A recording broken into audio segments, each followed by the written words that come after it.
জয় নিতাই জয় নিতাই জয় গো জয় নিতাই জয় গো জয় নিতাই জয় নিতাই জয় গো জয় নিতাই জয় নিতাই জয় গো হরে কৃষ্ণ জয় নিতাই শেখ সাধুগুরু বৈষ্ণবীর চরণে কোটি কোটি দণ্ডবোধ।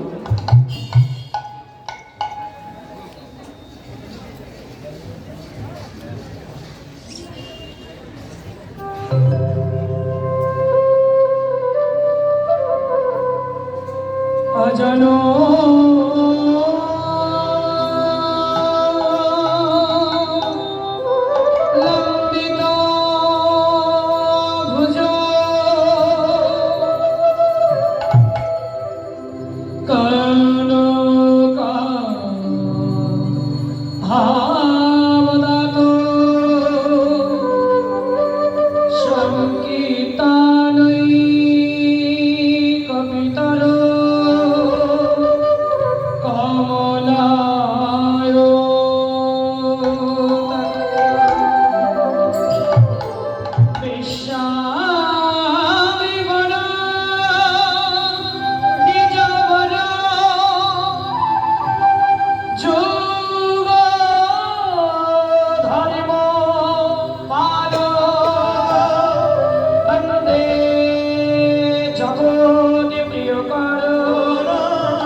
হরে কৃষ্ণ। জয় নিতাই নিতাই, জয় নিতাই, জয় নিতাই, জয় গৌ, জয় নিতাই, জয় নিতাই, জয় নিতাই, জয় নিতাই, জয় নিতাই। হরে কৃষ্ণ। জয় নিতাই, জয় গৌ। শ্রদ্ধেয় আমার গৌর অনুরাগী এবং কৃষ্ণ অনুরাগী গৌরগত প্রাণ, কৃষ্ণগত প্রাণ সাধুগুরু বৈষ্ণব মণ্ডলীগণ এবং আমার ভক্তিমতী মায়েরা, আমার দাদারা, আমার দিদিরা, আপনারা যে যেখানে বসে কিংবা দাঁড়িয়ে আছেন, আপনাদের শ্রীচরণে আমার ক্ষুদ্র সম্প্রদায়ের শতকোটি প্রণাম গ্রহণ করবেন। এই মুহূর্তে আপনারা সকলে মিলে দুটি বাহু তুলে বলুন, জয় জয় শ্রীমিতাই গৌর সীতানাথ প্রেমানন্দে।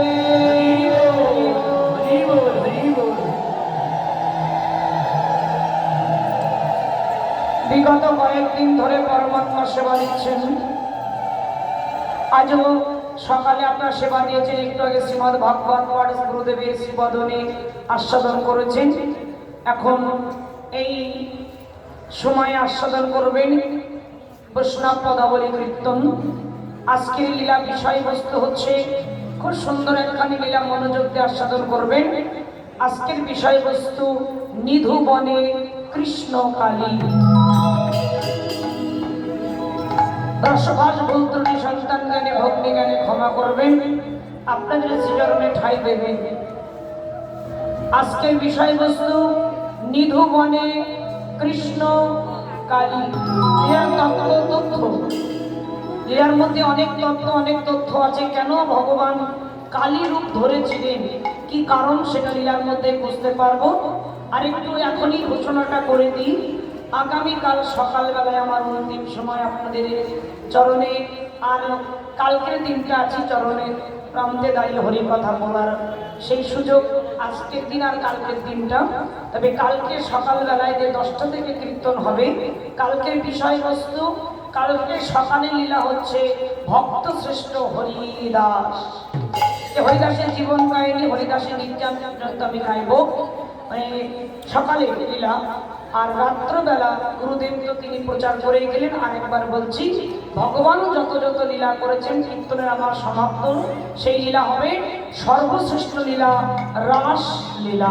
এটাই গৌর হরি হরি বল। আসুন আজকের আমরা লীলার গৌরচন্দ্রকে আস্বাদন করি। ডুরুধ্বনি মায়েরা বেশি করে ডুরুধ্বনি দিন, জয়ধ্বনি বাহু তুলে নিতাই গৌর হরি হরি বল।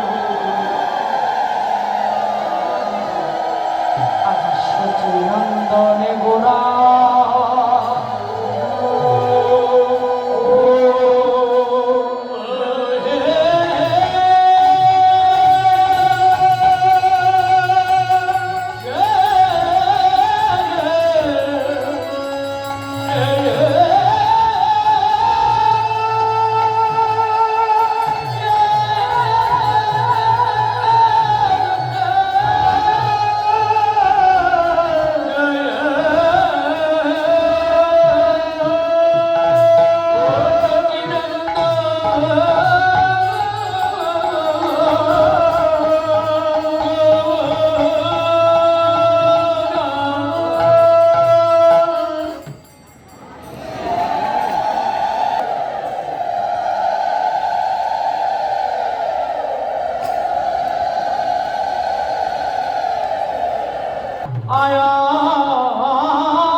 হরি হরি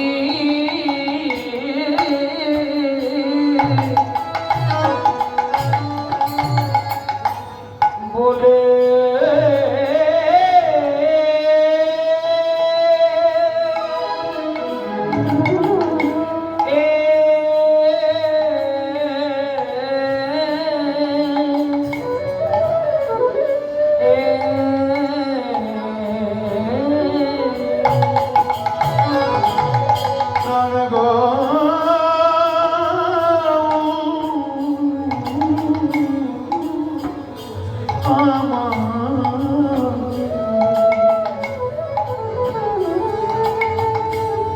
হরি হরি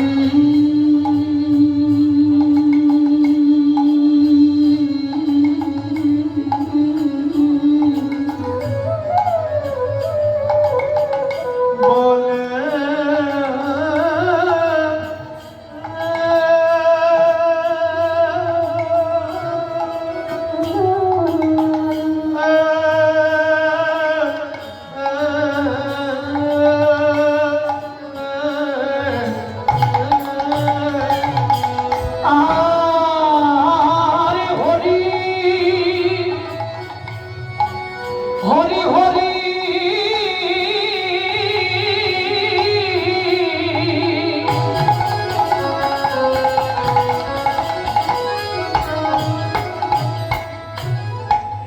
বলে না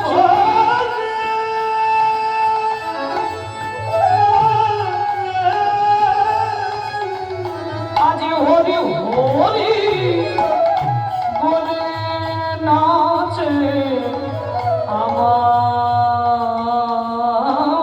গোরা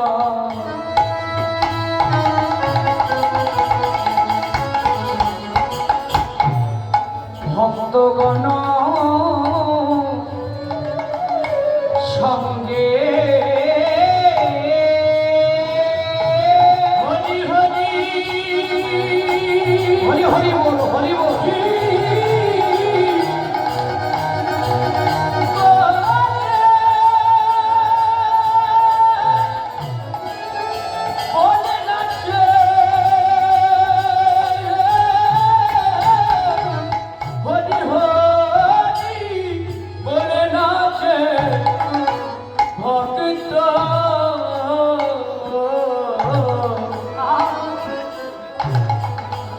ভক্ত কোন সঙ্গে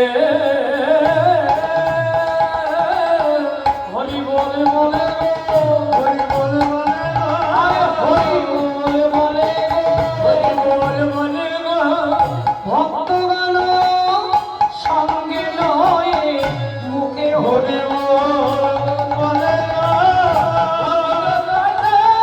সঙ্গে নয় মুখে হরি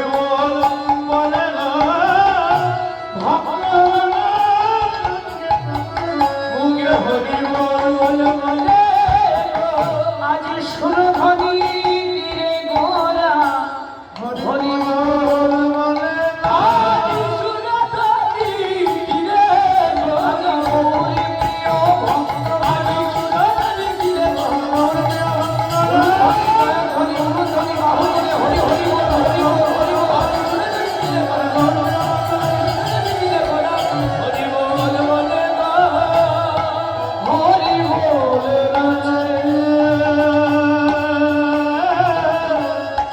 বলে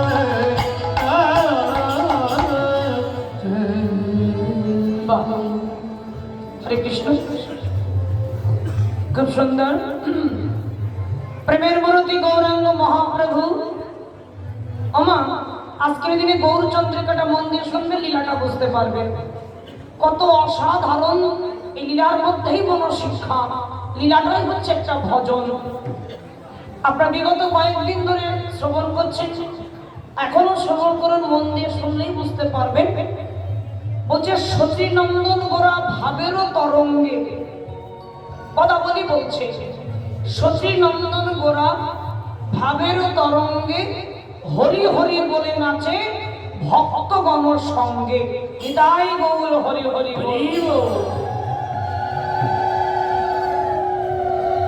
হরি হরি বলে নৃত্য করছেন সুরধনী গঙ্গার তীরে রজনীতে, মানে এই যে রজনী মানে রাত্রে।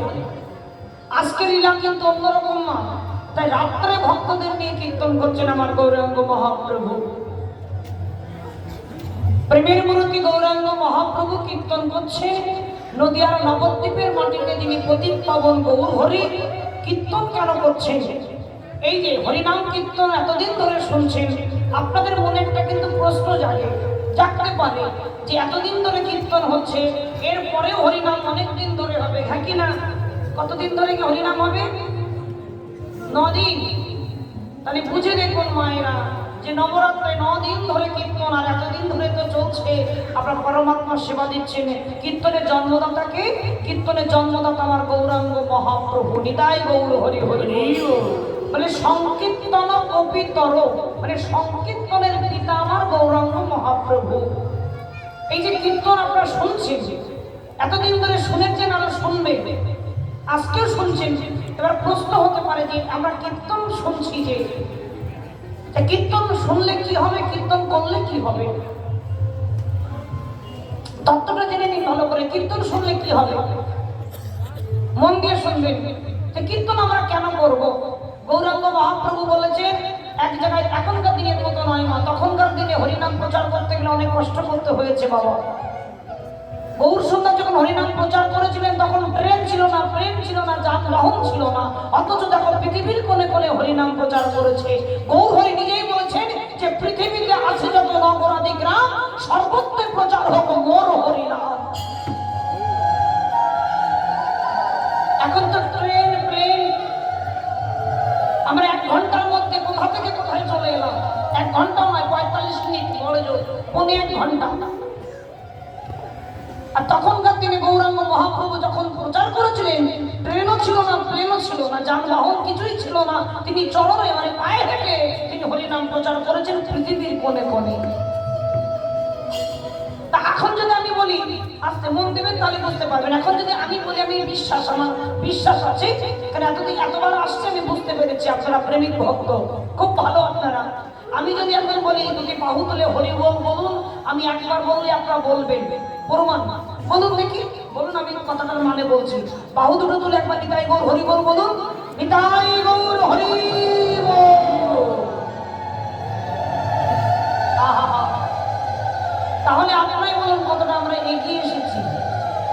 আমি একবার বললাম আর আপনার হাত দুটো তুলে দিলেন। আমি একবার বললাম, আমরা নিতাই গৌর হরি বল বলুন, আপনারা বলে দিলেন। আর গৌর হরি যখন প্রচার করেছিলেন, গৌর হরি এক জায়গায় দাঁড়িয়ে, পথের মাঝখানে দাঁড়িয়ে বললেন, হে কলির জীব, তোমরা বদন করে একবার হরি বলো। মন দিয়ে শুনবেন মায়েরা, গৌর হরি বলছে। কলিযুগের মানুষ এত বড় পাষাণ, গৌরের কথা শুনে তিনি ভগবান, তিনি বলছে হরি বলো, এসে বলছে কেন বলবো? কে হে তুমি? হরিনাম বলতে বলছো, কেন বলবো? কি কারণে হরিনাম করবো? বলে একবার তোমরা বদন ভরে হরিনাম করো। বলো না, মরা ফেলানো নাম করা যাবে না, মরা ফেলানো নাম করা যাবে না। কেন? মানুষ যখন মরে যায় তখন কাঁধে করে নিয়ে হরিনাম করে, বলো হরি বল। না না না না না, হাল ছাড়লো না মা। তখন বলছে, হে কলিজি, আবারও বলছে, শুধু একবার বদন ভরে হরি বলো। কি হবে? হরিনাম বললে কি হবে? বলে একবার হরিনাম করলে তোমাদের 7টা কাজ হবে। মন দিয়ে শুনবেন মায়েরা, একবার হরি বললে 7টা কাজ হয়ে যাবে। তার মানে 1 টাকা খরচা করলে 7 টাকা ঘরে আসবে। 1 টাকা খরচা করলে 7 টাকা ঘরে আসবে। তখন একটু নড়ে চড়ে বসেছে, বাবা ব্যবসা তো ভালোই ব্যবসা। একবার হরি বলবো 7টা কাজ হবে, 1 টাকা খরচা করলে 7 টাকা ঘরে আসবে। তাহলে দেখি একটু বলে দেখি, বলেই দেখি। আচ্ছা বেশ, ভালো লেগেছে মা। আচ্ছা, গৌরাঙ্গ মহাপ্রভুর সুধামৃত বাণী ভালো না লেগে পারে? আর গৌর হরি নিজে বুঝাচ্ছেন ভক্তদের ভালো না লেগে পারে? বলে একবার হরি বললে 7টা কাজ হবে। এখন জিজ্ঞাসা করলেন কি 7টা কাজ হবে? গৌর হরি মনে মনে ভাবছেন এবার পথে এসেছে, নিতাই গৌর হরি বল। কেন কি 7টা কাজ হবে যখন জিজ্ঞাসা করেছেন, তাহলে এরা পথে এসেছেন। খুব মন দেবে, কি 7টা কাজ হবে আমি বলছি, এবার শোনো। চৈতন্য চৈতামৃতে বড় বড় অক্ষরে লেখা আছে বাবা, কি 7টা কাজ হবে মন দিয়ে শুনবেন আপনারা, মিলিয়ে নেবেন, মিলে যাবে। চেত দর্পণ মার্জনম আছে না চৈতন্য চৈতামৃতে? গৌরাঙ্গ মহাপ্রভুর সুধামৃত বাণী নিয়ে একেবারে নিজের সুধামৃত বাণী বললেন, চেত দর্পণ মার্জনম। 2 ভব মহাতাপাগ্নি নির্বাপনম। 3 শ্রেয় বৈরাগ চন্দ্রিকা বিতরণম। বিদ্যা বধূ জীবনম আনন্দম বিবর্তনম। প্রতিপাদন পুণ্যামৃত সদনম। সর্বত্র স্নাপনম পরম বিজয়তে শ্রীকৃষ্ণ সংকীর্তনা।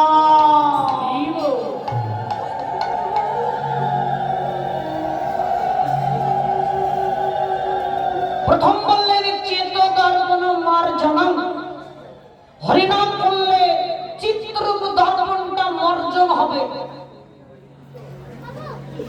কি কি হবে শোনো মন দিয়ে, কীর্তন শুনছেন তাহলে কি হবে শোনো। চিত্ররূপ দর্পণটা মার্জন হবে। দর্পণ মানে কি মা বাবা? দর্পণ মানে কি? দর্পণ মানে আয়না। আচ্ছা, আয়নাতে যদি ধুলা মাখা থাকে, ধুলা কাদা যদি মাখানো থাকে, তাহলে আয়নায় নিজের বদন দেখা যাবে? মনা বল, তুই বল, দেখা যাবে? ধুলা মাখানো আছে, নিজের বদন দেখা যাবে? দেখা যাবে না। তাহলে কি করতে হবে? আয়নাটাকে বা পরিষ্কার করতে হবে, মার্জন মাঝতে হবে, পরিষ্কার কাপড় দিয়ে।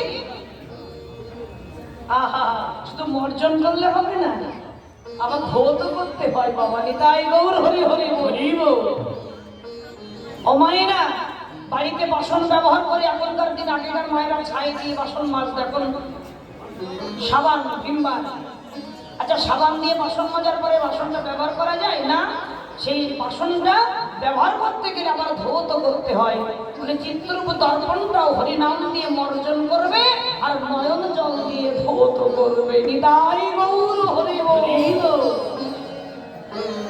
দর্পণে মানে আয়নাতে ময়লা করলে যেমন বদন দেখা যায় না, বলে আমাদের চিত্ররূপ দর্পণটা, খুব মন দিয়ে শুনবেন, চিত্ররূপ দর্পণটা এটা বিষয় বাসনার বিষ ঢুকতে ঢুকতে ভিতরটা নোংরা হয়ে গেছে গো, ভিতরটা ময়লা পড়ে গেছে। এটাকে পরিষ্কার করতে গেলে তোমার বদনে হরি নাম করতে হবে। এই জপের বানানে হরি নাম জপ করা মানে তোমার ভিতর পরিষ্কার করা। শুধু নাম জপ করলে হবে না, আবার নয়ন জল দিয়ে ধৌত করতে হবে। নিতাই গৌর হরি বলি হরি বল। তাহলে আমি বলে যাচ্ছি, দেখবেন মিলে যাবে। নিরজনে বসে নাম জপ করবেন আর নয়ন জলে ভাসাবেন, দেখবেন দর্পণ যখন পরিষ্কার হয়ে যাবে, আপনি এই দর্পণ দিয়ে দেখতে পাবেন পরমাত্মা রূপে শ্রী গোবিন্দ বসে আছে। নিতাই গৌর হরি হরি বলিব। প্রথম বোঝা গেল 7টা কাজের কথা, 7টাই বলবো আমি। বোঝা গেল চেত দর্পণ মার্জনম হলো। এবার হরিনাম করলে কি হবে? ভব মহাতাপাগ্নি নির্বাপনম। এই যে সংসার দাবানল, মায়েরা মন দেবে, সংসার দাবানল বাবা। সবাই কিন্তু জ্বলে পুড়ে শেষ হয়ে যাচ্ছে। বনে যখন দাবানল মানে আগুন যদি লাগে, সব কিন্তু পুড়ে ছাই হয়ে যায়। সংসারটা একটা দাবানলের সঙ্গে তুলনা করলে, সংসার দাবানল জ্বলছে। ওই যে বলছে না, সংসার দাবানলে দিবানিশি কি বলো, ইহা জলে বাবা বাবা বাবা। সংসার দাবানল মা, সংসারে দাবানল কেমন? ত্রিতাপ জ্বালা। সংসারে কিন্তু ত্রিতাপ জ্বালা বাবা। 3টে জ্বালা আমাদের খুঁড়ে খুঁড়ে খাচ্ছে বাবা। ত্রিতাপ জ্বালার নাম কি? আদি দৈবিক, আদি ভৌতিক আর আধ্যাত্মিক। এই কোনো না কোনো জ্বালা আমাদের যন্ত্রণা দিচ্ছে, হ্যাঁ কি না? ঠিক বলছি নাকি? আদি দৈবিক, আদি ভৌতিক আর আধ্যাত্মিক। মন দেবে এবার। সংসারের যে দাবানলের কথা বলছে, ত্রিতাপ জ্বালা, হয় রোগের জ্বালা, তা না হলে শোকের জ্বালা। রোগের জ্বালা কেমন? আমা মন দেবে, রোগের জ্বালা। আমার অনেক টাকা আছে ঘরে, দু হাত দিয়ে অনেক টাকা ইনকাম করেছি বাবা। আমি 1 কোটি টাকার খাটে শুয়ে থাকি, কিন্তু রোগের এত যন্ত্রণা, আমি কিছু খেতে পারছি না। ডাক্তারবাবু বললেন মিষ্টি জাতীয় জিনিস কিছু খেতে পারবে না। কি দুঃখ দেখো, রোগের কেমন যন্ত্রণা দেখো। আমার কাছে 10,000 টাকা আছে, আমি বাজার দিয়ে হেঁটে যাচ্ছি, ডান পাশে পড়েছেন বড় মিষ্টির দোকান, উপরে লেখা আছে রাধাকৃষ্ণ মিষ্টান্ন ভান্ডার। থাকে না, অনেকে লিখে রাখে না? হ্যাঁ, অনেকে গুরুদেবের নামও লিখে রাখে। হ্যাঁ, জয় গুরু মিষ্টান্ন ভান্ডার থাকলো, যে কোনো একটা নাম দেওয়া থাকে। তা লেখা আছে রাধাকৃষ্ণ মিষ্টান্ন ভান্ডার। সেখানে দেখছি বড় বড় গুড়ের রসগোল্লা, গুড়। আরে ভগবান, কি লোভ লাগছে গো। এখন বড় জোর 10 টাকা দাম হবে একটা, কিনে খেতে পারবো, কেন টাকা আছে আমার কাছে। কিন্তু ডাক্তারে বলেছে মিষ্টি জাতীয় জিনিস কিছু খেতে পারবে না। রোগের যন্ত্রণা, শুধু তাই না, দুধ, ঘি, ছানা, মাখন, পনির কিছুই চলবে না, সর্ষের তেল খাওয়া চলবে না। রোগের জ্বালা। সকালবেলায় ডাক্তারের লিস্ট, এখানে ডাক্তারবাবু যদি থেকে থাকেন বুঝবেন বাবা। আর এই রোগী যে ঘরে আছে সে তারা ভালো বুঝতে পারবেন। আমি যে রোগের কথা বলছি আপনারা বুঝতে পারছেন, আমি আর ভাঙিয়ে চুলে বলতে চাইছি না, আপনারা বুঝে নিন বাবা। এই রোগ যার ঘরে আছে সে জানে যে যন্ত্রণাটি কি। ডাক্তারবাবু লিস্ট করে দিয়েছে, সকালবেলা 1 কাপ উচ্ছে পাতার রস, চিনি ছাড়া চা। হ্যাঁ, অনেকে চায়ের নেশা থাকে সকালবেলা। হ্যাঁ, পেটটি। হ্যাঁ, আরেকটা কথা বলে যাই বাবা, বিছানায় বসে অনেকে খায়, নাকি না? এই বাজে স্বভাব, এই স্বভাবটা বন্ধ করবেন মায়েরা। আপনাদের ঘরে যদি থাকে এইটা আগে অলক্ষী বিরাজ করে। কতগুলো কথা জেনে নিন মা, কারণ ঘরে খাটে বসে যদি কেউ খাটে বসে কোনো খাবার যদি খায়, সে ঘরের লক্ষ্মী আস্তে আস্তে চলে যায়। নিতাই গৌর হরে হরে হরি গো। এখন বাজে স্বভাব আছে অনেকের, বেডটি মানে ঘুমেতে ঘুমে ওই বেডের মধ্যে চা খাওয়া নেশা। হ্যাঁ কি না? চায়ের নেশা যারা আছে তা ডাক্তারের মধ্যে খেলে তবে চিনি ছাড়া খেতে হবে। সকালবেলায় শুকনো দুটো মুড়ি, চানাচুর চলবে না, বাদাম ভাজা চলবে না। আরে বাবারে, কিচ্ছু খাওয়া যাবে না। আর দুপুরবেলায় 1 কাপ চালের অন্ন, এই কটা ভাত, পেঁপে দিয়ে তরকারি, তেল ছাড়া। আর রাত্রেবেলা 2টো রুটি খেতে হবে, 2টো রুটি। তবে ওই যে ওমা, অনেকে এমনি একটা গল্প আছে জানেন, 2টো রুটি বলেছে মানে তার মানে 1 কিলো আটা 2টো রুটি করলে হবে না। মানে গল্পটা মনে পড়েছে, তাই হাসি লাগছে। গুরুদেব বলেছে 2টো বেশি খেতে পারবি না, মানে 2টো একাদশী করছে, বুঝেছেন? এখন একাদশী করে বলছে গুরুদেব রুটি খেয়ে একাদশী করা যাবে না, বলে না রুটি খেয়ে। আচ্ছা, আপনার রুটি খেয়ে কেউ একাদশী করেন নাকি? ভাত আর রুটি তো সমান। এখন বলছে আমি পারবো না। তা বলছে আচ্ছা তুই অভ্যাস কর, ভাতটা বন্ধ কর, রুটিটা খা। তাই কটা খাবো বলে 2টো। বলছে 2টো যখন খাবে, তার ঘরের স্ত্রী মানে সহধর্মীকে বউকে বলছে এই দেখো 2টো রুটি করবে, তবে 1 কিলো আটা 2টো করে দিয়ে দেবে। 2টো বলেছে, আটা কতটা তা তো বলে দেয়।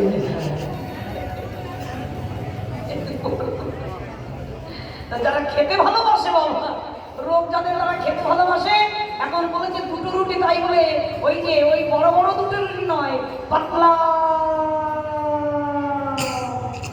এ পাশের থেকে ও পাশে দেখা যাবে, পাতলা করে 2টো রুটি। আর ওই যে তেল ছাড়া তরকারি। তাই বলি হরি বল হরি বল। আমার অনেক টাকা আছে, আমি খেতে পারছি না, রোগের জ্বালা। যদি বলেন রোগের জ্বালা নেই, তবে অর্থের জ্বালা। অর্থের জ্বালা। মায়েরা যাচ্ছে, কোনো মা বাজার দিয়ে হেঁটে যাচ্ছে, এইবারে বাপাশে পড়েছেন একটা বড় কাপড়ের দোকান। কাপড়ের দোকান ভোলানাথ বস্ত্রালয়, আমাদের ওখানে খুব নাম করা একটা আছে ভোলানাথ বস্ত্রালয়, মানে খুব বড় কাপড়ের দোকান। এখন আমার কাছে 1000 টাকা আছে। একটা কাপড় দেখবেন মানুষের কাছে যে টাকাটা থাকে, যা পছন্দ হয় তার থেকে বেশি টাকা পছন্দ হয়। এখন শাড়ির দাম হচ্ছে 1500 টাকা, আরো 500 টাকার জ্বালা। টাকা আছে 1000, তাতে হচ্ছে না, আরো 500 টাকার জ্বালা, তার মানে টাকার জ্বালার শেষ নেই। 10 টাকা থাকলে 20 টাকার জ্বালা, 20 টাকা থাকলে 40 টাকার জ্বালা, 1000 টাকা থাকলে 2000 টাকার জ্বালা, 5000 থাকলে 10,000, 1 লাখ থাকলে 2 লাখ, 1 কোটি হলে 2 লাখ, 2 কোটি। নিতাই গৌর হরি হরি হরি, মানে অঙ্কটা ডবল হয়ে যায় বাবা। টাকার জ্বালা, যদি বলেন টাকার জ্বালা নেই ভালো কথা, রোগের জ্বালা নেই ভালো কথা, কিন্তু এই জগতে এমন একটা জ্বালা আছে মা, রোগের জ্বালা সহ্য করে বেঁচে থাকা যায় হাসি মুখে, টাকার জ্বালাও সহ্য করে বেঁচে থাকা যায় না খেয়ে, কিন্তু শোকের জ্বালা সহ্য করে থাকা যায় না। নিতাই গৌর হরি হরি হরি, সত্য কথা বলছে, তাই সত্য কথা, বাস্তবে তাই। রোগ আছে ঠিক আছে, যদি আমার স্বামী আমার সন্তান এরা হাসি খুশিতে থাকে, মেয়েটাকে বিবাহ দিয়েছি তারা যদি ভালো থাকে, তাহলে বলে বাবা আমার মনটা শান্তি লাগে, তোরা ভালো থাক। কিন্তু তারা যদি দুঃখে থাকে, তারা যদি যন্ত্রণা দেয়, শোক দেয়, তখন কিন্তু সহ্য হয় না মা, হ্যাঁ কিনা? তাহলে এটা হচ্ছে বড় বেদনাদায়ক হচ্ছে শোক। ছেলেকে দুঃখ দিচ্ছে, মেয়েকে দুঃখ দিচ্ছে, পরিবার যন্ত্রণা দিচ্ছে, জামাই বাজে কথা বলছে, জামাই বলছে মেয়েকে সংসার করবো না, মেয়েকে নিয়ে ডিভোর্স পেপারটা রেডি করে রেখে দেবেন, এই মেয়েকে নিয়ে সংসার করা যায় না, মেয়ে এসে বলছে ওই ছেলের সঙ্গে সংসার করা যায় না, এই যন্ত্রণা আমি জ্বলে পড়ে শেষ হয়ে গেলাম। মানে হরিনাম করলে এই কাঁটাগুলো সব কেটে যাবে মা। নিতাই গৌর হরি বল। চিতাবি জ্বালা থেকে তুমি দূরে থাকতে পারবে, এই চিতাব জ্বালা তোমাকে স্পর্শ করবে না। কত সুন্দর কথা। তাহলে ভব মহা দাবাগ্নি নির্বাপনম শ্রেয় ভৈরব চন্দ্রিকা বিতারানাম বিদ্যাবধূ জীবনম। হরিনাম বললে কি হবে? নতুন বধূর মতো জীবন কাটবে বাবা। নতুন বধূ মানে নতুন বৌমা, ছেলে বিয়ে দিলে বৌমা ঘরে এলে যেমন তার আদরে দিন কাটে, হ্যাঁ কি না? আমার নতুন নতুন যখন বিয়ে হয় তখন শাশুড়ি মা বলে না বৌমা তুমি কিচ্ছু করো না, হ্যাঁ কি না?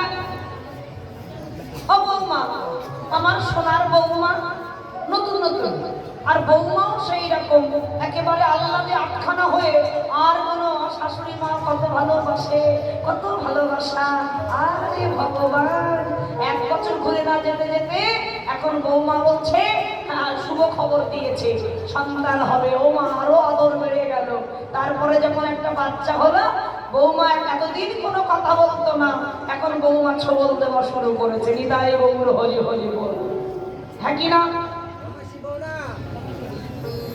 আমা শাশুড়ি বৌমার গন্ডগোল বেঁধে গেছে। এতদিন তুমি তো বসেছিলে বৌমা, কিছু তো করতে পারো। মানে নতুন নতুন দেখবেন একেবারে তুমি আমার মেয়ে,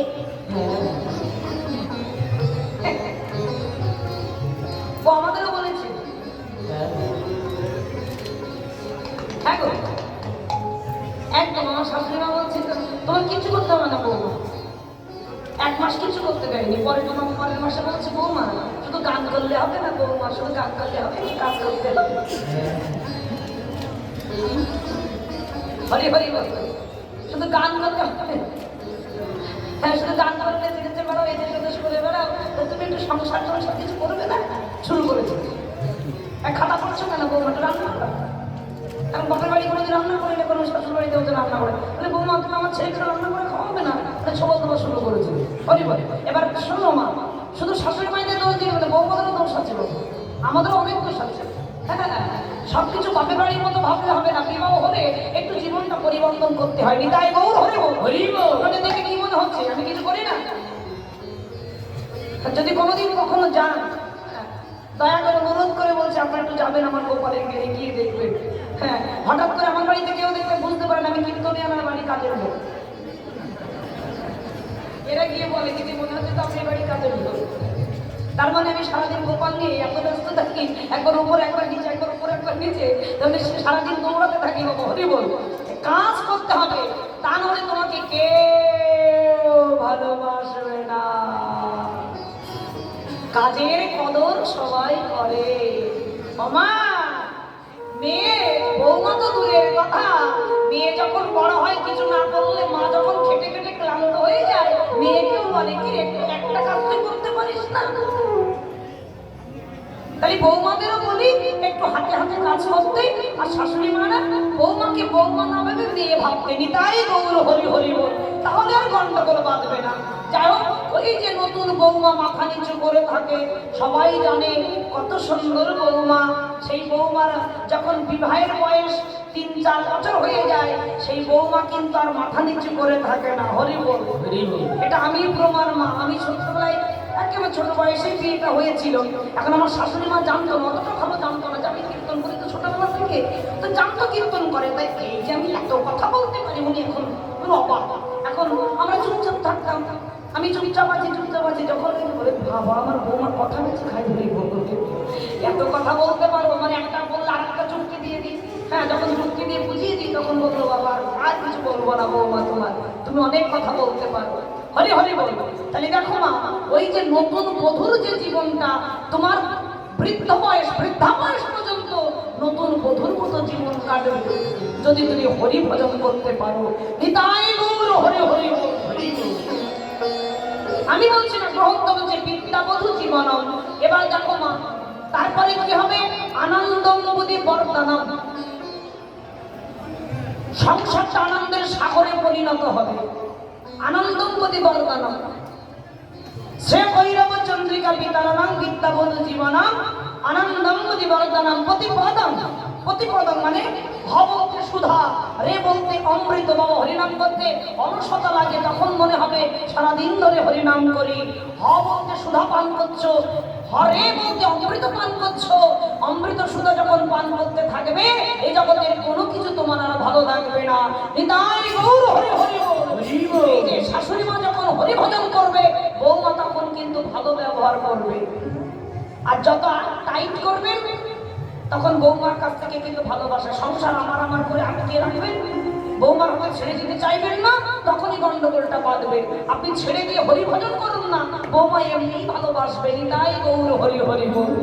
আর যত আটকিয়ে ধরবেন, ততই কিন্তু পেয়ে বসবে। হরি বল। মায়েদের বলছি, যে সমস্ত মায়েদের একটু বয়স হয়েছে তাদের বলছি, যখন সংসার থেকে বেরাতে চাইবেন না, বৌমা সুযোগ খুঁজে নেবে। যেহেতু শাশুড়ি তো কোথাও যায় না, হরিনাম শোনে না, তার থেকে ছেলে পুলে মানুষ করুন। ও মা থাকলো আপনার নাতি চললো, বৌমা কোথায়?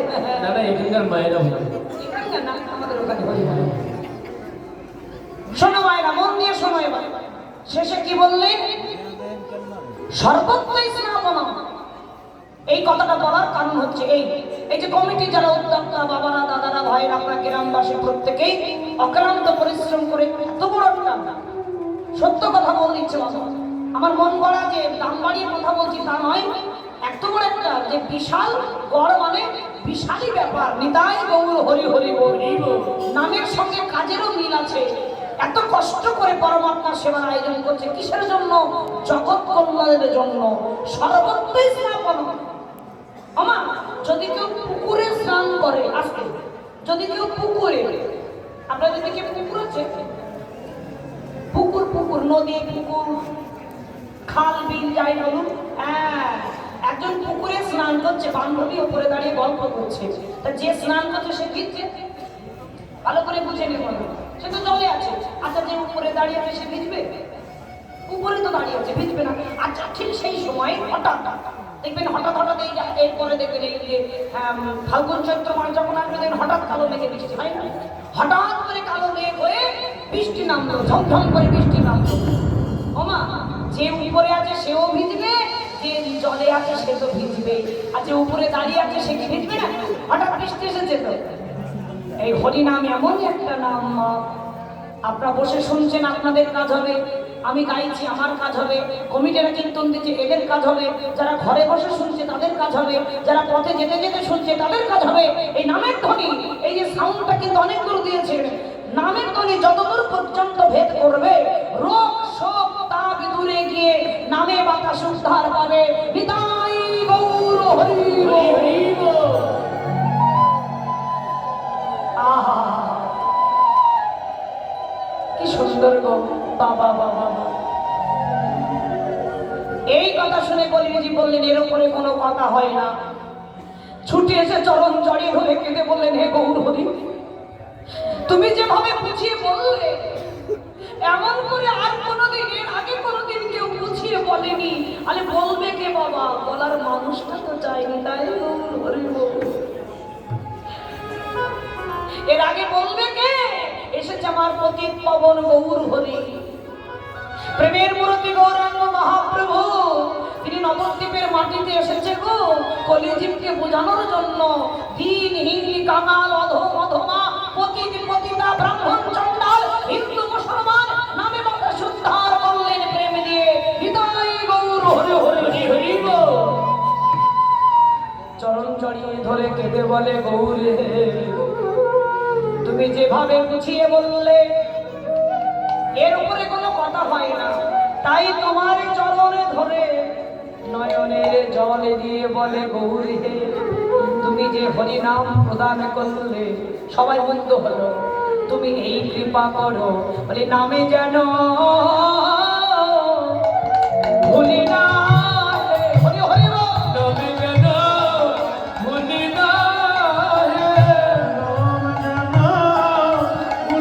না। এই কৃপাটুকু আমায় করো, বলে নামে যেন ভুলি না গো।